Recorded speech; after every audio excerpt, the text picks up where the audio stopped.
미 해병대 소속의 정찰 저격병들이다. 이들은 단 한 발로 적군에게 폭격 세례나 융당 폭격에 버금가는 대혼란을 일으킬 수 있다. 첨단 무기의 경연장과 같은 현대전의 시대에도 저격병들은 갖은 위험을 극복하며 적진 속에 자기 발로 들어가야만 한다. 중무장하고 있는 적군에게 최대한 접근하여 단 한 발에 해치우는 게 이들의 임무다. 물론 위험천만하다. 이 위험한 임무를 위해 저격병들은 끊임없이 훈련을 거듭한다. 어떠한 적이라도 물리칠 수 있고 어떠한 지형 속에서도 은신할 수 있어야만 한다. 특별히 선발되어 고도의 훈련을 받는 저격병들은 위험한 임무를 수행하는 만큼 전우들의 존경과 상관의 각별한 인정을 받는다. 하지만 초기에는 그렇지 못했다.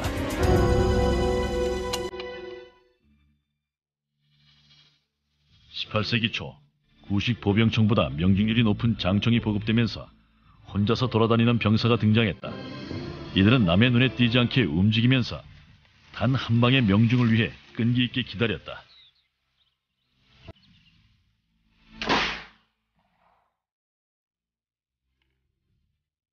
이들은 스나이퍼라고 불렸는데 영국군 병사들이 즐겨 사냥하던 스나이퍼라는 작은 새 이름에서 유래됐다.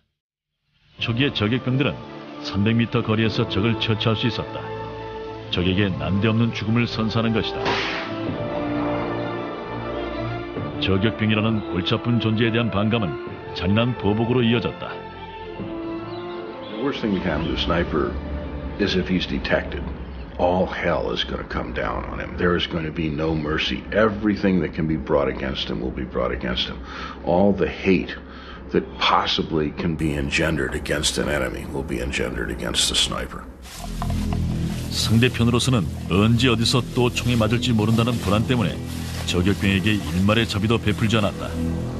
Revenge. It became very personal. A sniper war is a personal war, and because of that, it is extremely dangerous.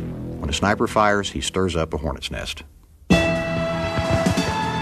1775년 미국 독립전쟁의 발발과 함께 등장한 저격병들의 생명은 얼마나 몸을 잘 숨길 수 있느냐의 능력에 달려 있었다. 수많은 위험에도 불구하고 미 독립군의 저격병들은 단 한 발로 전투의 승패를 뒤바꿀 만한 위력을 발휘했다. 저격병의 게릴라식 전술은 영국군의 분노를 자아냈다. They also considered them bushwhackers and murderers because they didn't stand up in the European massed ranks across the field and shoot point blank at you like they wanted to. 미 독립군 병사들조차 아군 저격병에 대해 그리 호감을 갖고 있지 않았다. 암살자와 마찬가지라는 생각이 많았다. 하지만 남북전쟁이 발발하자 양측 모두 저격병의 위력을 활용하는 데 주저하지 않았다. 북군의 참모였던 하이렌 버덴 대령은 북군 지원병 중에 최고 명사수를 찾는다는 공고를 내기도 했다. Approached the Secretary of War and offered to raise an entire regiment of nothing but target shooters, long-range rifle shooters, who could bring such devastatingly accurate mass fires to bear that surely the Civil War would be over in a matter of months. 버덴 대령 휘하의 저격병들은 초보적인 단계의 망원 조준경을 장착한 총으로 남군들을 노리기 시작했다. 망원경 형태의 이 단순한 장치는 목표물을 2~3배율로 확대시켰다. 한편 반대편에서 싸우는 남군의 저격병들은 영국제 휘트워스 라이플을 사용하여 북군 병력을 공포에 몰아넣었다. 1864년 스포실베이니아 전투에서 북군의 존 세지윅 장군은 휘하 장병들한테 저격병에 대한 공포를 씻어주기 위해 일장연설을 했다. So he went forward to their position, stood in the open, and said, "Listen, gentlemen, why they couldn't hit an elephant at this He didn't finish the word distance. A long-range woodward slug struck him below the left eye, and he dropped dead. One shot, one man. 그 사건은 전 세계에 파급되었다. 독일 프러시아 제국 군대는 저격병에 대한 부정적인 인식에 개의치 않고 효과적인 전술로 적극 도입했다. 그로부터 반세기 뒤에 제1차 대전이 발발했을 때 이들의 선견지명은 진가를 발휘했다. 1914년 말이 되자 1차 대전 초기의 격전은 사그라들었다. 대신 길고 긴 대치 상태가 계속되는 진지전의 양상이 됐다. 진지 지형 때문에 기존의 보병 전술이 통하지 않자 독일군은 적의 진지 깊숙이까지 침투할 수 있는 전술을 쓰기 시작했다. 망원 조준경이 장착된 모제르 소총을 든 수천 명의 저격병들이 은밀하게 진지 방어선을 따라 완충지대의 분지로 숨어들었다. 이들은 방심하고 있던 영국군의 허를 찔러 큰 전과를 거두었다. So bad, it was almost suicidal to even poke your head above a trench. The British developed a rifle that fit into a special frame that could be held up over the top of a trench, and attached to the rear was a periscope. 하지만 영국군 병사들은 애써 개조한 총으로도 별 효과를 보지 못했다. 독일군도 위장술을 한 단계 발전시켰기 때문이다. Germans developed hollowed-out trees made of steel that perfectly matched a real tree in no man's land, except now it had a hidden sniper post inside. 은밀하게 접근하는 걸 포기하는 경우도 드물지만 있었다. 독일군 저격병들은 철판으로 몸을 가린 채 접근을 시도하기도 했다. 하지만 영국군 진지에 엘리펀트 건이 지급되면서부터 노골적으로 접근하는 독일 저격병들은 철판을 뚫는 총탄에 맞아 시체가 되기 십상이었다. 더구나 영국군 자체 내에서도 저격병 부대가 창설되어 더욱 유리해졌다. 저격병에는 저격병으로 맞설 수 있게 된 것이다. 영국군 저격병들 중에는 위장수에 능한 스코틀랜드 출신들이 두각을 나타냈다. They had recruited some of the best stalkers in the world out of Labat's scouts. A lot of them were Scottish gameskeepers who'd worked for Lord Labat in Scotland. And for catching poachers on the Lord's land, they developed this camouflage suit called a ghillie suit. A ghillie suit was a net that you could put over yourself with various bits and pieces of cloth hanging off of it that would break up your outline. 위장복으로 모습을 숨긴 영국군 저격병들은 303 구경의 엔필드 라이플을 무기로 삼아 독일군 진지에 접근해 그동안의 피해에 대한 안갚음을 했다. 1917년 말부터 미군 저격병이 전선에 투입됐다. 이들의 무기는 스프링필드 1903 모델 라이플이었다. 캐나다군에서 복무하며 많은 전투를 경험한 특등사수 해롤드 맥브라이드의 뒤를 이은 미군 저격병들은 동맹군과 적군 양측으로부터 저격의 비결을 빠르게 배워나갔다. 1차 대전이 끝나자 미군 저격병들은 후배들을 가르치는 교관 대우를 받을 걸로 기대했지만 돌아온 것은 차가운 냉대였다. Snipers were considered not the Gary Cooper, march down Main Street, heads up, shoot him in the face type soldier. They were the guys that hid in the shadows, that hid behind the rubble, that hid in the trees and shot you in the back or bushwhacked you. And so therefore, most of your mainstream military officers and politicians frowned on them. 1차 대전이 끝나자 저격병의 양성과 부대 운영이 이러한 거부감 때문에 폐지됐다. 이것은 결국 나중에 미군에게 큰 피해로 돌아왔다.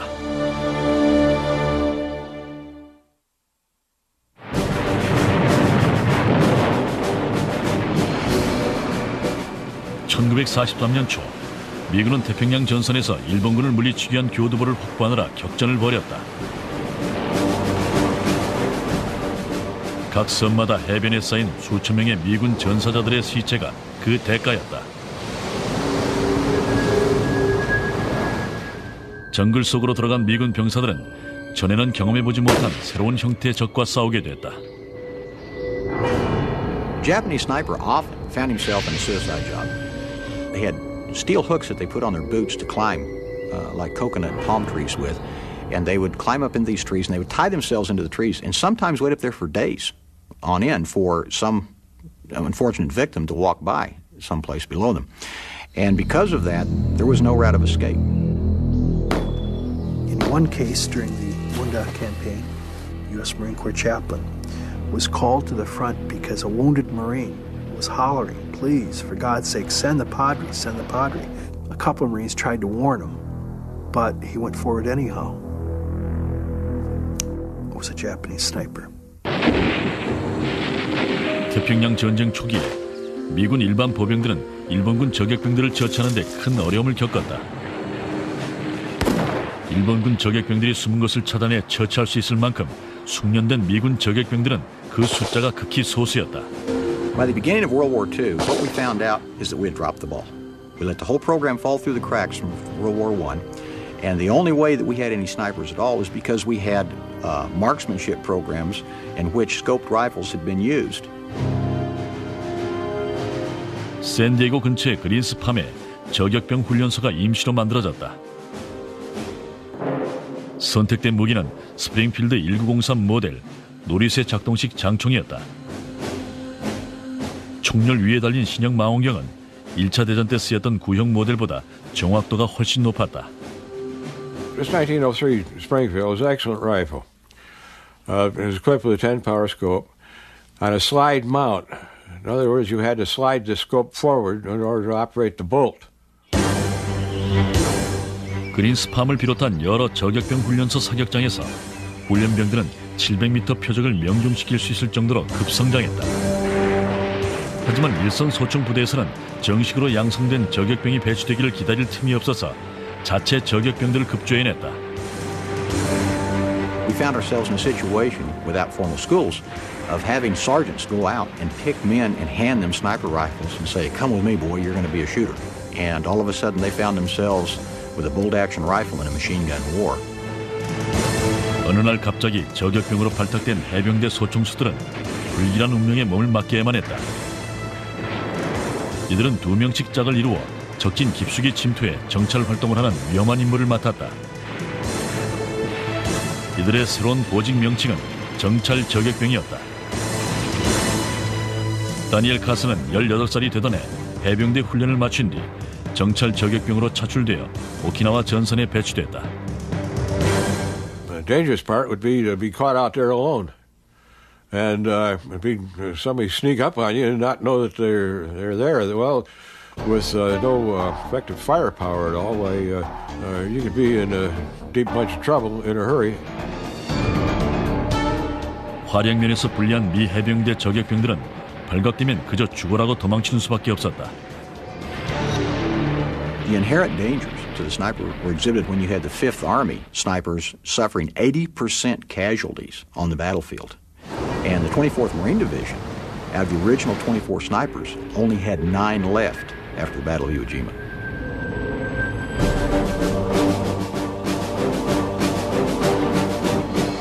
(1944년 6월 6일) 연합군은 프랑스의 노르망디 해안에 상륙작전을 감행했다.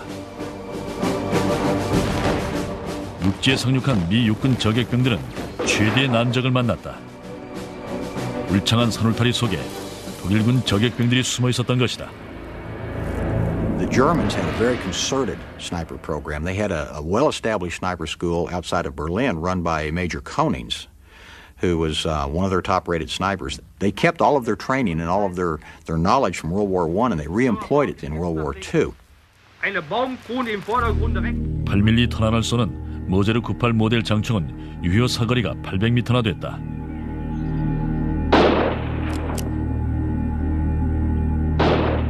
더구나 위장과 매복에 능한 독일군 저격병들은 목표물에 소리 없이 최대한 가까이 접근해 공격하는 걸 장기로 삼았다.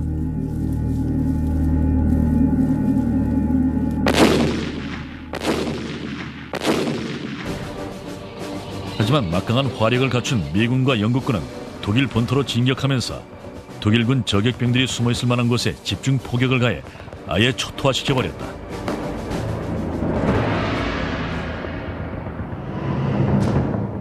독일군 저격병들과 1대1로 싸워도 지지 않았던 건 북한의 동부 전선에서 싸우던 소련군 병사들 뿐이었다. 1941년 막강한 독일 전차 군단의 진격 앞에 풍전등화의 위기에 처한 소련은 궁여지책으로 농민 우영군을 소집했다.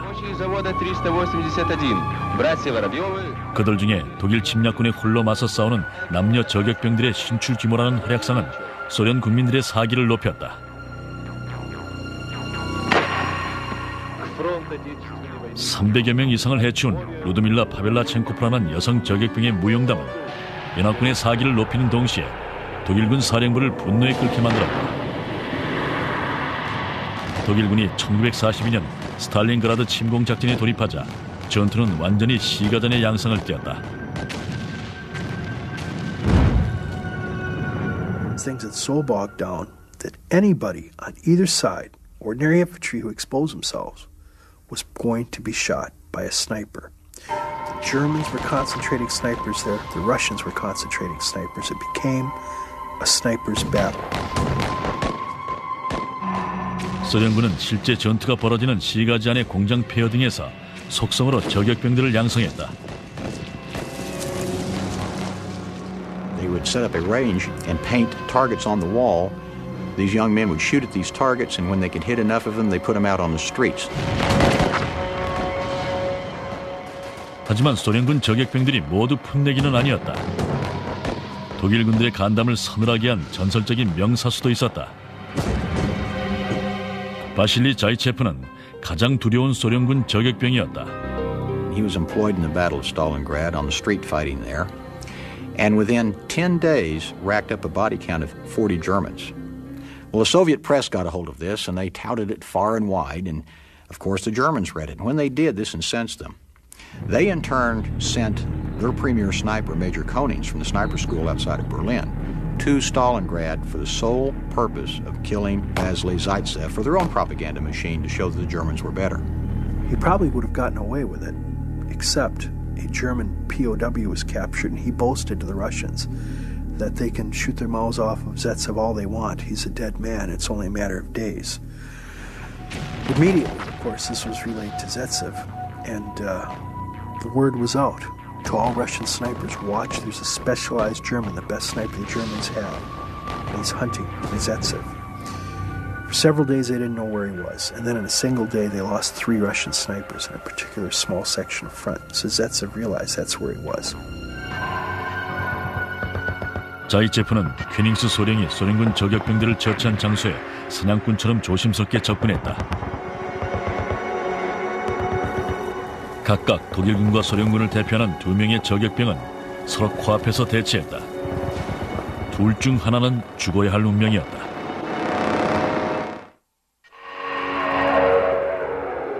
(1942년) 한겨울 스탈린그라드 전투는 소강 상태에 빠져 있었다.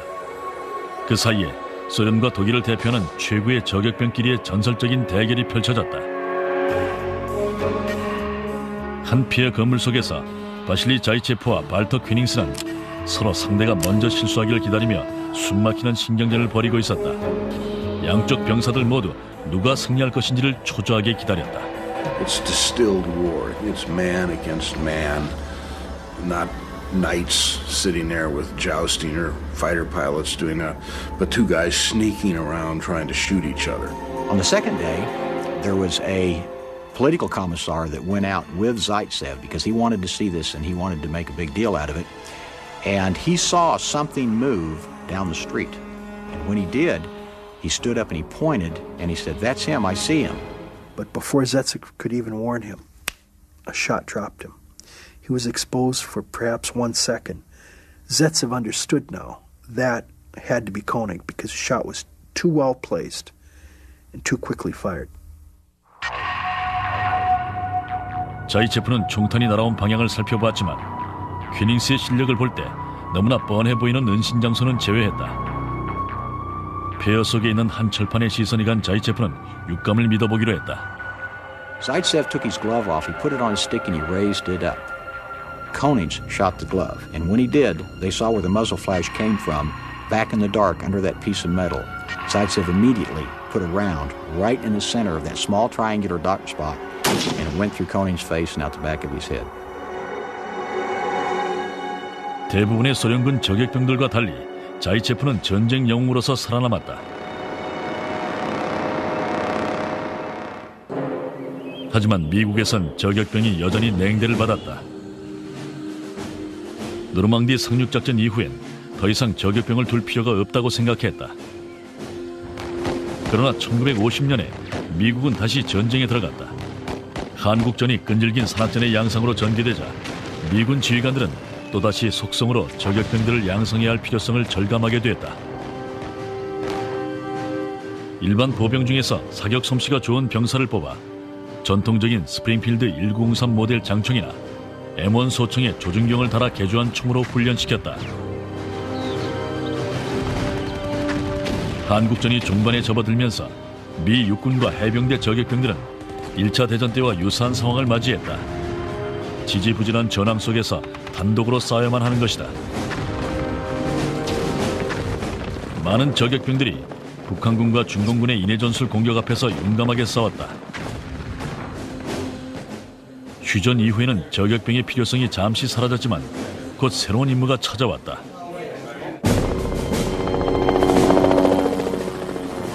(1965년) 미군은 현대식 무기를 앞세워 월맹군에게 맹공격을 퍼부었다.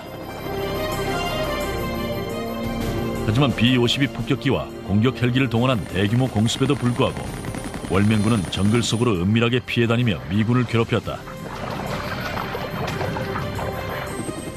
차라리 재래식 전술이 고성능 폭탄의 위력보다 나을지 모른다는 판단하에 미군은 다시 저격병을 동원했다. 그러나 월남전 초기에는 정밀 조준경이 달린 장총을 구하기 힘들었다. 일부 해병대 저격병들은 윈체스터 70 모델 사냥총을 갖고 나가기도 했다. 조준경도 대부분이 오키나와의 엽총 가게 등에서 급한 대로 구입한 것들이었다. 미 해병대 대위 에드워드 랜드는 1965년에 월남전에 참전한 최초의 저격병 지휘관이었다. Captain Land, when he got to Vietnam, knew that the best way to find out how to train snipers was to take his people out, find the enemy, and then engage them with sniper-type weapons. 다낭 남쪽의 제55 고지에서 랜드 대위는 신참 저격병들에게 실전을 통한 훈련병 정찰 저격병들이 베트남 남부의 접경지대에 산지한 농촌과 산악지대로 수색 정찰을 나갔다. 월맹군은 중부 고원지대와 메콩강 삼각지 지역의 울창한 밀림 사이로 은밀하게 이동해 내려왔다. 미 육군은 화력을 집중 배치하고 저격병들을 대기시킨 반면에 미 해병대는 저격병들을 적지로 내보냈다.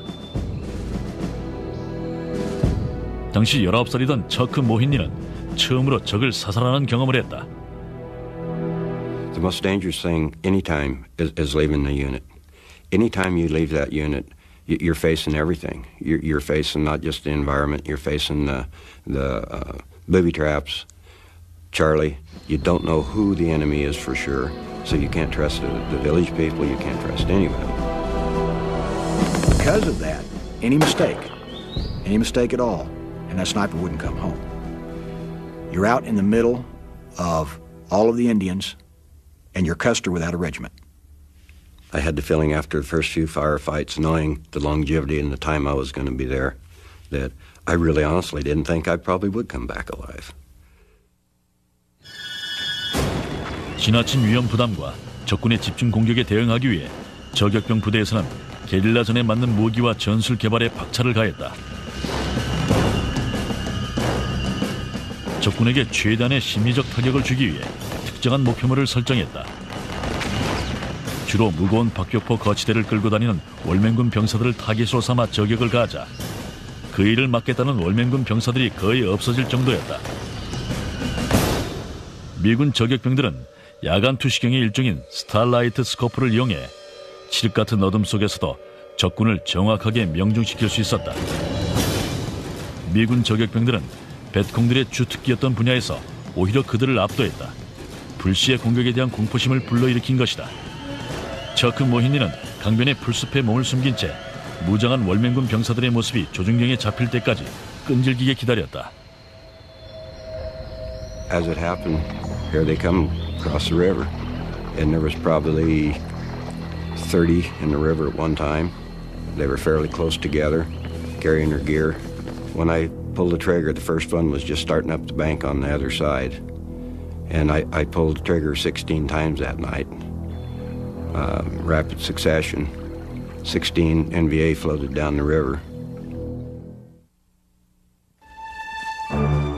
베트남전이 더욱 격화되면서 단 몇 발의 총탄으로 적군들에게 큰 혼란을 일으킬 수 있는 저격병들의 능력은 미군의 전력 향상에 큰 도움이 됐다.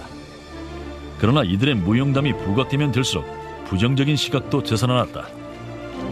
When I was in Vietnam, the unit that I employed was referred to as Murder Incorporated by the other Marines. 론 스펀드는 베트남전에 2차례나 자원 복무했고 두 번째는 해병대 저격병으로 근무했다. Reputation precedes you. You hear eventually that these guys are loners. These guys are ruthless. These guys will kill their own mother. 아군들로부터도 공포의 대상이 된 저격병들은 적군들에게는 악마처럼 여겨졌다. 저격병도 적에게 투항한다는 건 생각할 수조차 없었다. A sniper would be almost immediately killed if he were captured. There's very little chance of survival for the sniper because of the fear that he instills in the enemy. The enemy detests you, and his first instinct is to kill you. His second instinct is perhaps to interrogate you, torture you, drain you of whatever kind of intelligence he can, and then kill you. Surrender is not an option. I always thought if I got captured, remember that 45 I told you I carried? That last round was mine. Because I knew what was going to happen to a sniper if they caught him. 1966년 말 미 해병대 저격병들의 활약은 위험한 반대급부를 가져왔다. 저격병 한 명마다 베트콩 추격병들이 따라다니게 됐다. 사냥꾼에서 사냥감으로 처지가 바뀌었다. 저격병들의 활약은 이들에 대한 대중적인 관심을 불러일으켰다. 혼자서 적진에 들어가 귀신 같은 총솜씨를 보였다는 이야기가 널리 퍼졌다. 제55 고지가 그 전설의 무대였다. 카를로스 헤스코크는 에드워드 랜드 소령이 초창기에 배출해낸 저격병이었다. 아칸소주 출신의 헤스코크는 특등 사수의 실력과 자연 환경에 대한 뛰어난 직감력을 갖고 있었다. All of us developed an edge, a sixth sense, if you will, in the way we operated. But Carlos took it a step further and became truly just part of the environment. Every breeze, every insect, every bird, every smell meant something to him. 1966년 당시 카를로스의 총탄은 적군에게 대혼란을 일으켰다. 멀리 엘리펀트 밸리로 정찰을 나간 카를로스는 3일 동안 동료 관측병과 함께 월맹군 1개 중대를 괴멸시켜버렸다. 다수의 미군 부대들로부터 공격을 받는 줄로 한 월맹군은 감히 반격할 엄두조차 내지 못했다. 한 번은 헬기로 적진 깊숙이 침투한 그는 뱀들이 우글대는 정글 속의 풀밭을 은밀하게 헤치고 나가 월맹군 기지 안에 있던 월맹군 장성을 처치한 적도 있다. 카를로스의 엄청난 무용담이 널리 퍼지면서 미국 신문들은 그에 대한 정보를 너무나 노출시켜버렸다. What happened was one of our public affairs officers gave him media group a story about Carlos. It was published, and then they became aware of who Carlos and myself were and some of the other members of the team. It was at that point that Carlos and I both had a bounty put on our head, and a North Vietnamese sniper was sent down to kill Carlos. The best sniper that they had was sent south to kill him and was out there. Now, this sniper, by this time, had killed some Marines on Hill 55. He'd made his presence known. It was a challenge. 카를로스는 적군의 위협에 맞서 불숲 속에 몸을 숨기고 반대로 월맹군 저격병의 뒤를 밟았다. And for 2 days, they tracked this guy. Now, by this time, they called him the Snake Eater or the Cobra Sniper. 동료 관측병의 수통에 총탄이 뚫고 지나가자 카를로스는 코브라가 근처에 있다는 걸 감지했다. 2차 대전 때 바실리 자이체프가 그랬듯이 카를로스는 조심스럽게 움직이며 적이 일말의 실수라도 하기를 기다렸다. 그날 오후 카를로스의 인내심은 결국 찬스를 얻었다. The same commanded office man, so the scope, I guess. So I saw the glint. I shot it where the glint was. And it just happened to be the right time. And by looks of things, I was just the quickest on the trigger. Otherwise, they had to kill me. How do I know he would have killed me? Because I shot right through his cup, right straight through his cup, didn't touch the side. 아이러니컬하게도 카를로스의 활약을 끝내게 만든 건 적의 총탄이 아니었다. 1969년 9월 16일 아군 장갑차 위에 타고 가다가 장갑차가 지뢰를 밟았다. 그는 폭발로 굴러 떨어졌다. Flames were everywhere. Carlos, instead of just abandoning and trying to, get away from the Amtrak, instead got inside and started throwing Marines out, throwing Marines off the roof. The Amtrak uses gasoline, and soon after Carlos had thrown the Marines off and was looking to see if anyone had fallen inside the Amtrak, it exploded. 카를로스는 몸 절반 이상이 3도 화상을 입은 채 후송됐다. 수개월 동안 여러 번의 피부 이식 수술을 했지만 완전하게 회복되지는 않았다. 군 당국의 무관심 때문에 그는 30년이 지난 다음에야 은성무공 훈장을 받았다. 카를로스는 전역할 수밖에 없었지만 월맹군의 미군 저격병에 대한 두려움은 계속됐다. 월남전 내내 미군 저격병들의 목에는 현상금이 붙어 다녔다. I was called in the company commander's tent one afternoon, and I was advised that I was a marked man. There was a reward on my head. And the captain said, obviously you guys are doing your job. You try to become more aware that you're a marked target. Someone has a bounty on your head. Wouldn't take too much going through a village for somebody to come up and shoot you. Take your rifle and take off. That added, obviously, to the good, the bad, and the ugly of being a sniper. 1966년 베트남에서 두 번째 복무 기간이 거의 끝나갈 무렵 스펀드는 추라이 지역에서 월맹군 사단 병력과 치열한 전투를 벌이게 됐다. Those week-long operations were so intense. It came to the point where my mind blocked out a lot of my personal shooting of the enemy. I still cannot recollect to any certainty what I did. I can assume there were youngsters, children, older folks, perhaps mistaken as being troops. 14년 뒤 스펀드는 뉴저지주에서 경찰관으로 근무하다가 무장강도 용의자와 대차게 됐다. And I couldn't shoot the fellow. And it was a law enforcement dream. There was a crime, there was a shooting, there was a gun, it was the sort of perfect image where if you had to kill somebody in the line of duty, this is the way you want to do it. And I just couldn't shoot this fellow. 숨막히는 대치 상황은 용의자가 총을 내려놓음으로써 끝났다. 하지만 충격 후 스트레스 장애 때문에 스펀드는 결국 경찰 옷을 벗었다. 그는 과거의 악몽에서 회복하기 위해 베트남을 다시 찾아갔다. 저크 모히니는 저격병으로 16개월을 근무하고 전역한 뒤 산림 감시원으로 일하고 있다. 자신의 활약에 대해 늘 겸손해하는 그는 적사살 108명이라는 전과를 거두었다는 게 최근 해병대 사령부에서 확인됐다. 그가 쓰던 레밍턴 700 장총은 30년이 지난 지금도 그대로 남아있다.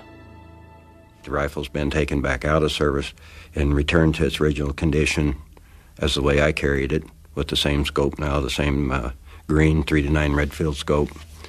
And someday they're going to, I believe, place it in a museum, in the Marine Corps Museum. 베트남전에서 또 하나의 전설을 만든 사람은 에드워드 랜드 소령과 카를로스 헤스코크였다. 1970년대 중반에 해병대를 전역할 때까지 이 두 사람은 정찰 저격병이라는 임무가 하나의 정규 보직으로 자리 잡는 데 선구적인 역할을 했다. 이들의 영향으로 최초의 정식 저격병 훈련소가 세워졌다. 캘리포니아의 캠프 펜들턴과 노스캐롤라이나의 캠프 리준 두 곳이다. 이때부터 보다 고도의 훈련을 실시한 게 큰 소득이었다. 특히 정치적인 반대 여론과 첨단 무기의 발전이 현대 저격병들의 입지를 위협하고 있는 현실 속에서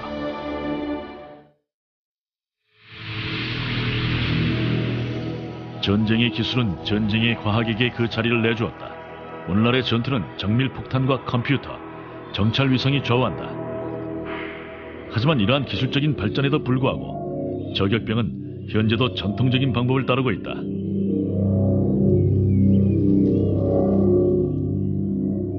완벽한 은닉술. 아무리 무기가 현대화되어도 이들의 임무가 위험하기는 예나 지금이나 마찬가지다. 가능한 한 적에게 발각되지 않고 최대한 가깝게 접근하여 필요한 모든 정보를 얻어낸 다음 단 한 발의 적을 해쳐야 한다. Typical targets in combat really are the leaders of the battlefield. Because if you break up the leadership of the enemy, they can't make decisions. This little line here in the sand represents the road we're standing on. 캠프 펜들턴의 미 해병대 저격병 훈련소에서는 저격병들이 미래의 전쟁을 대비해 전통적인 기술들을 마스터하고 있다. So you're going to be coming downhill also, and the vehicle's slightly elevated. So make sure you keep that in mind. 실전에 투입되었을 경우 이들의 목숨은 사격 실력과 위장 그리고 은닉술에 달려 있다.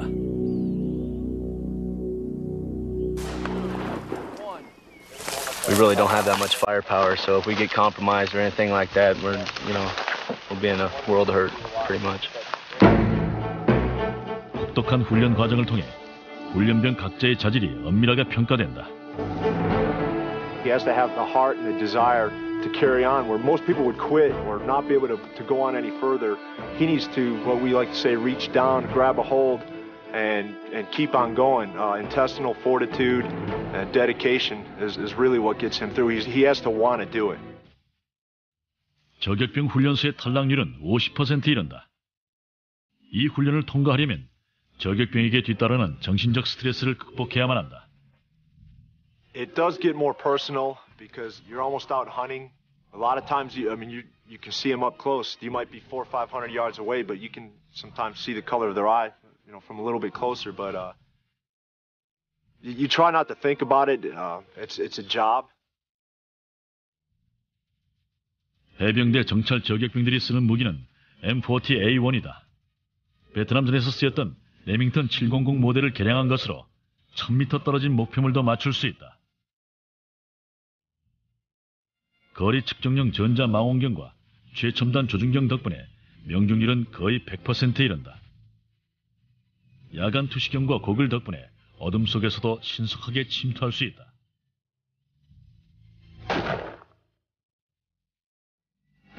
장갑차도 관통할 수 있는 베럿 59경 장총이 도입되면서 적군의 차량도 저격병의 좋은 목표물이 됐다.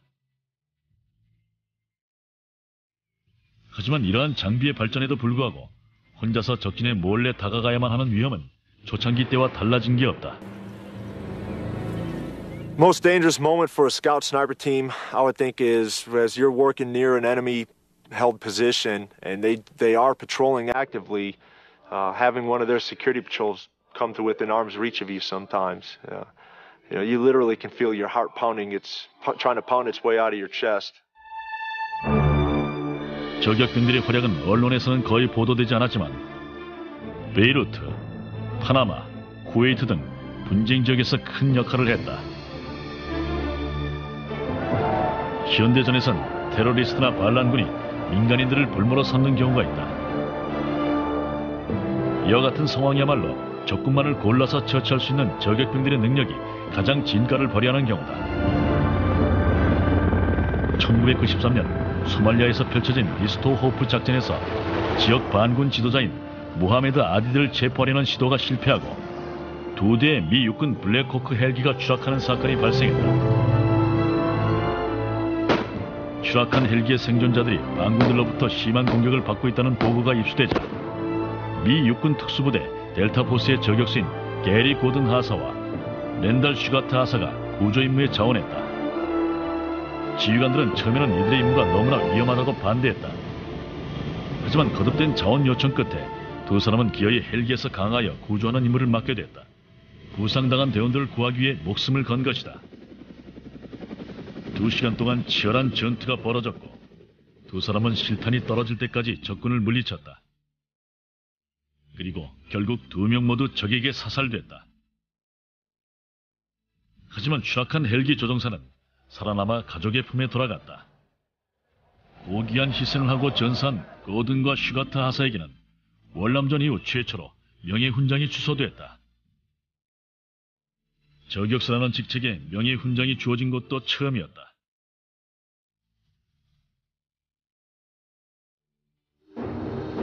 이들의 희생은 저격병들에게 가장 용감한 전사라는 긍정적 이미지를 남겨줬다.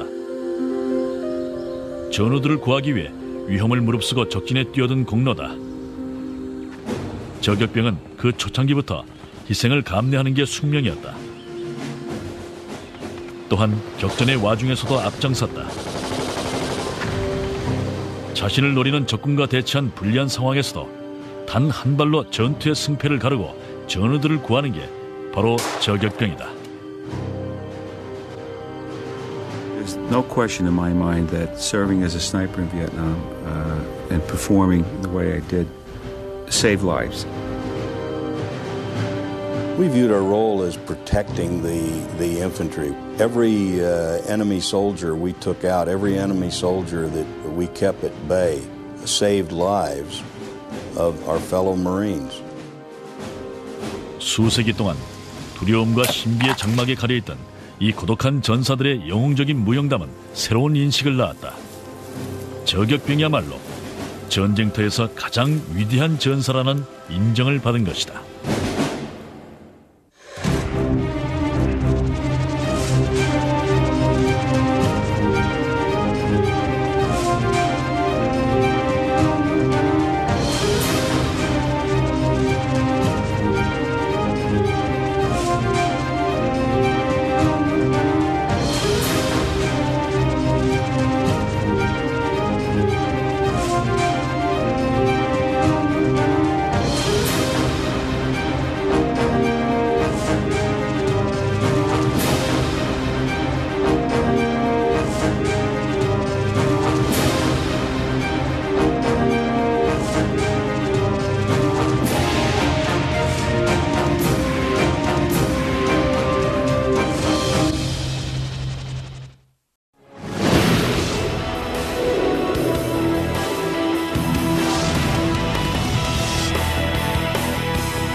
이들은 미 해병대 소속의 정찰 저격병들이다.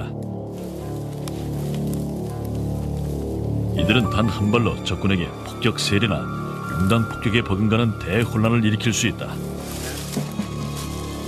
첨단 무기의 경연장과 같은 현대전의 시대에도 저격병들은 갖은 위험을 극복하며 적진 속에 자기 발로 들어가야만 한다. 중무장하고 있는 적군에게 최대한 접근하여 단 한 발에 해치우는 게 이들의 임무다.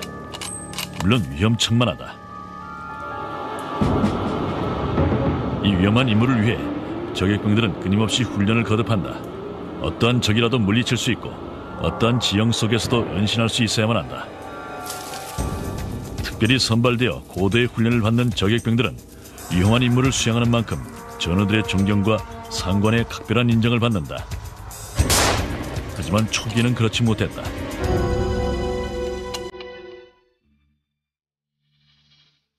18세기 초 구식 보병청보다 명중률이 높은 장총이 보급되면서 혼자서 돌아다니는 병사가 등장했다.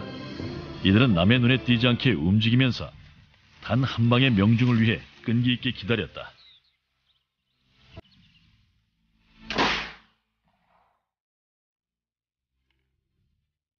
이들은 스나이퍼라고 불렸는데 영국군 병사들이 즐겨 사냥하던 스나이퍼라는 작은 새 이름에서 유래됐다. 초기의 저격병들은 300m 거리에서 적을 처치할 수 있었다. 적에게 난데없는 죽음을 선사하는 것이다.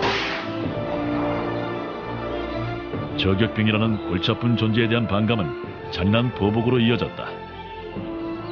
There The worst thing that can happen to a sniper is if he's detected. All hell is going to come down on him. There is going to be no mercy. Everything that can be brought against him will be brought against him. All the hate that possibly can be engendered against an enemy will be engendered against the sniper.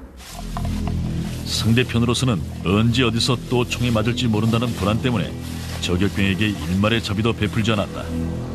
Revenge. It became very personal. A sniper war is a personal war, and because of that, it is extremely dangerous. When a sniper fires, he stirs up a hornet's nest.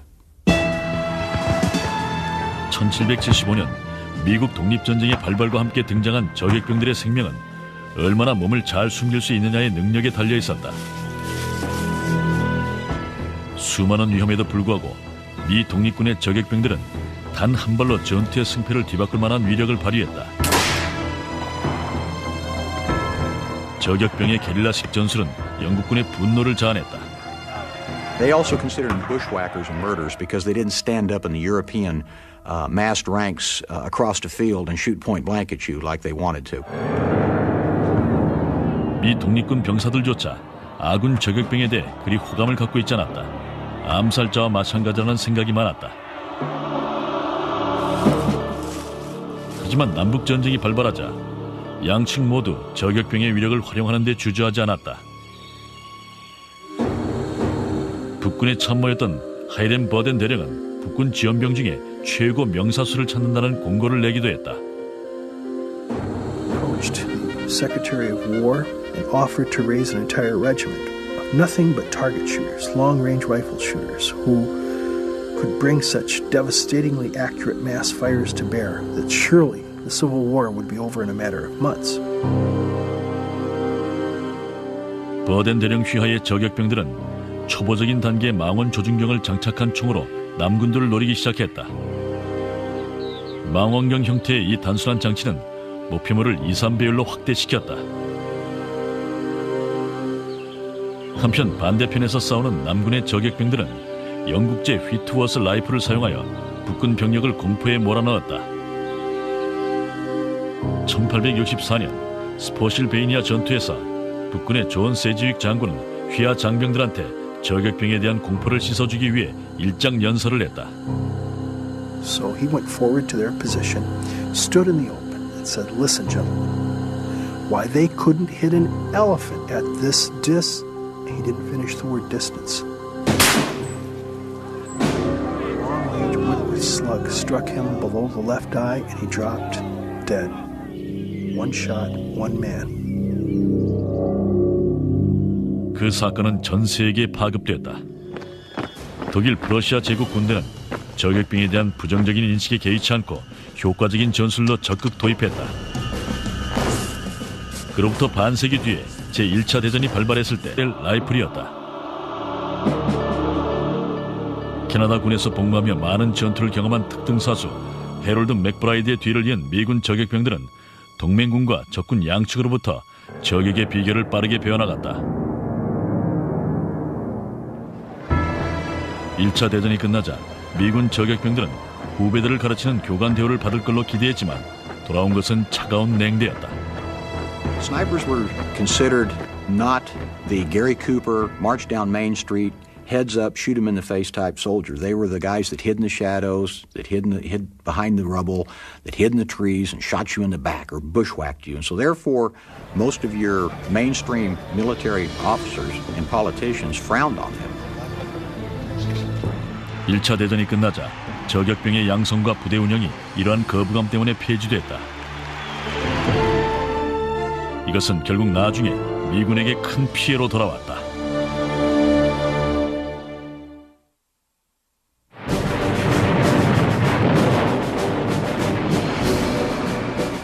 (1943년) 초 미군은 태평양 전선에서 일본군을 물리치기 위한 교두보를 확보하느라 격전을 벌였다. 각 섬마다 해변에 쌓인 수천 명의 미군 전사자들의 시체가 그 대가였다. 정글 속으로 들어간 미군 병사들은 전에는 경험해보지 못한 새로운 형태의 적과 싸우게 됐다. Japanese sniper often found himself in a suicide job. They had steel hooks that they put on their boots to climb like coconut and palm trees with, and they would climb up in these trees and they would tie themselves into the trees and sometimes wait up there for days on end for some unfortunate victim to walk by someplace below them. And because of that, there was no route of escape. In one case during the Munda campaign, U.S. Marine Corps chaplain was called to the front because a wounded Marine was hollering, "Please, for God's sake, send the Padre, send the Padre." A couple of Marines tried to warn him, but he went forward anyhow. It was a Japanese sniper. 태평양 전쟁 초기에 미군 일반 보병들은 일본군 저격병들을 처치하는 데 큰 어려움을 겪었다. 일본군 저격병들이 숨은 것을 차단해 처치할 수 있을 만큼 숙련된 미군 저격병들은 그 숫자가 극히 소수였다. By the beginning of World War II, what we found out is that we had dropped the ball. We let the whole program fall through the cracks from World War I, and the only way that 이들의 선견 지명은 진가를 발휘했다. 1914년 말이 되자 1차 대전 초기의 격전은 사그라들었다. 대신 길고 긴 대치 상태가 계속되는 진지전의 양상이 됐다. 진지 지형 때문에 기존의 보병 전술이 통하지 않자 독일군은 적의 진지 깊숙이까지 침투할 수 있는 전술을 쓰기 시작했다. 망원 조준경이 장착된 모제르 소총을 든 수천 명의 저격병들이 은밀하게 진지 방어선을 따라 완충지대의 분지로 숨어들었다. 이들은 방심하고 있던 영국군의 허를 찔러 큰 전과를 거두었다. So bad, it was almost suicidal to even poke your head above a trench. The British developed a rifle that fit into a special frame that could be held up over the top of a trench, and attached to the rear was a periscope.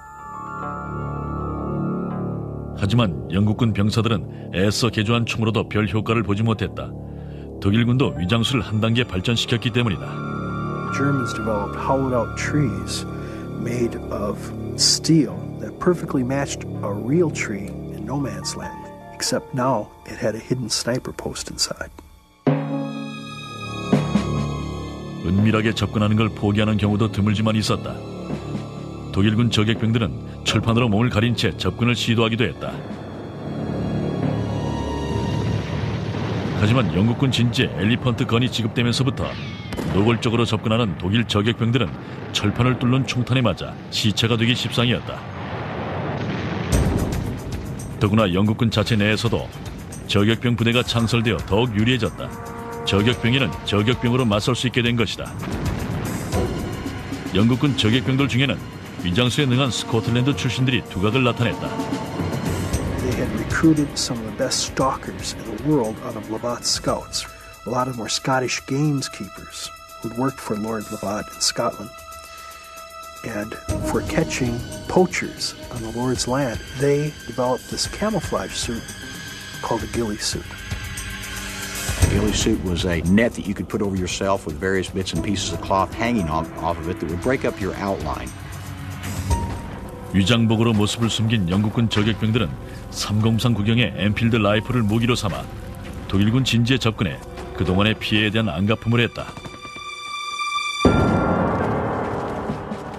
1917년 말부터 미군 저격병이 전선에 투입됐다. 이들의 무기는 스프링필드 1903 모델. We had any snipers at all was because we had marksmanship programs in which scoped rifles had been used.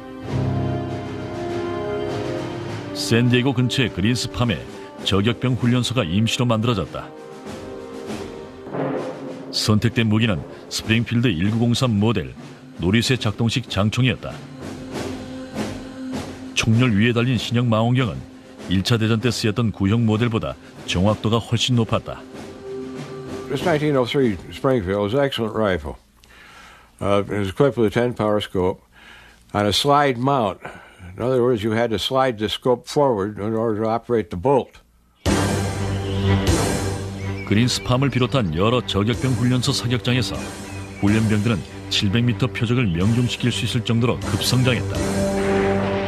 하지만 일선 소총 부대에서는 정식으로 양성된 저격병이 배치되기를 기다릴 틈이 없어서 자체 저격병들을 급조해냈다. We found ourselves in a situation without formal schools of having sergeants go out and pick men and hand them sniper rifles and say, "Come with me, boy, you're going to be a shooter." And all of a sudden they found themselves with a bolt-action rifle in a machine gun war. 어느 날 갑자기 저격병으로 발탁된 해병대 소총수들은 불길한 운명에 몸을 맡겨야만 했다. 이들은 2명씩 짝을 이루어 적진 깊숙이 침투해 정찰 활동을 하는 위험한 임무를 맡았다. 이들의 새로운 보직 명칭은 정찰 저격병이었다. 다니엘 카슨은 18살이 되던 해 해병대 훈련을 마친 뒤 정찰 저격병으로 차출되어 오키나와 전선에 배치됐다. The dangerous part would be to be caught out there alone, and somebody sneak up on you and not know that they're there. Well, with no effective firepower at all, you could be in a deep bunch of trouble in a hurry. 화력면에서 불리한 미 해병대 저격병들은 발각되면 그저 죽어라고 도망치는 수밖에 없었다. The inherent dangers to the sniper were exhibited when you had the 5th Army snipers suffering 80% casualties on the battlefield. And the 24th Marine Division, out of the original 24 snipers, only had 9 left after the Battle of Iwo Jima.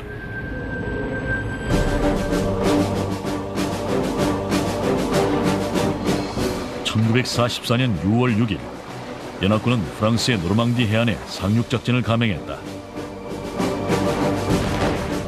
육지에 상륙한 미 육군 저격병들은 최대의 난적을